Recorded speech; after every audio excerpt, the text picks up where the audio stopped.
everybody, it's Bill with Franklin Loan Center. Happy Wednesday. Hey, every month we get this real estate report, and I talk about it most months when it comes out. I actually send it out at least to all the realtors I have in my database. And if anybody else wants it, please, just shoot me a message, and I'm happy to share it with you. But man, it continues to be another month, and most of the comparisons are year over year. That's the way all these reports always happen. And the year over year numbers are just getting crazier and crazier. Now, this month in particular is a little odd, right? Because year over year is March last year, and that's when stuff was just that's when really the economy was shutting down, right? But it's still interesting to look at when you see, so one of the headline numbers, you can see me looking to the side here for some different data. So for March, the average, not the median, but the average home price was $516,500.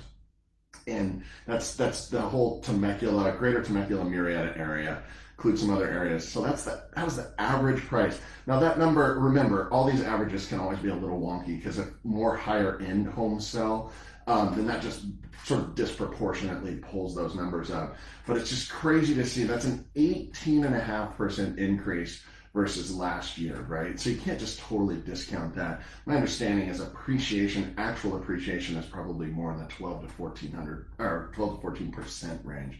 So it's just crazy. The other thing, and this is anybody that's in the market right now buying or selling is feeling this, and that's again another all-time record low for average months worth of inventory. We're under 1% in inventory. We're under 1 month of inventory.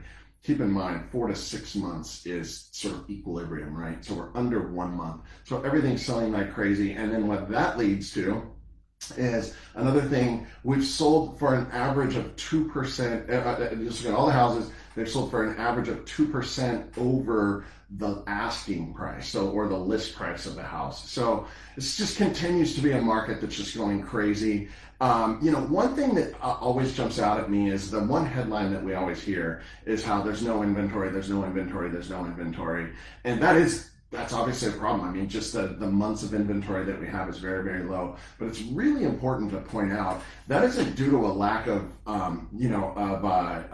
deals happening, right? I mean, the number of deals this year versus last year, it's outpacing last year, which outpaced the year before. So there's a lot of transactions going on. It's just that they're happening so dang fast. It's just crazy.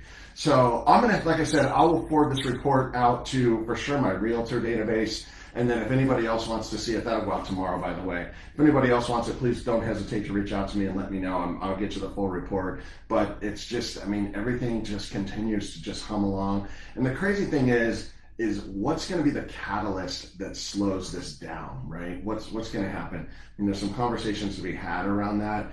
But the people that I'm listening to that are a bunch smarter than me are all feeling like, look, this thing should go for a good another year or 2 or even 3, just based on the real metrics. You can talk about unemployment, for example. Unemployment's really, really high still, relative to historical averages, but that like 80% of the people that lost their jobs are in the income level that weren't even a part of the part of the home buying pool, right? So anyway, lots that we could talk about, but I don't want to go on for days. So that's it. I appreciate everybody listening. Please like, share, comment, all that good stuff, and I will see you all next week.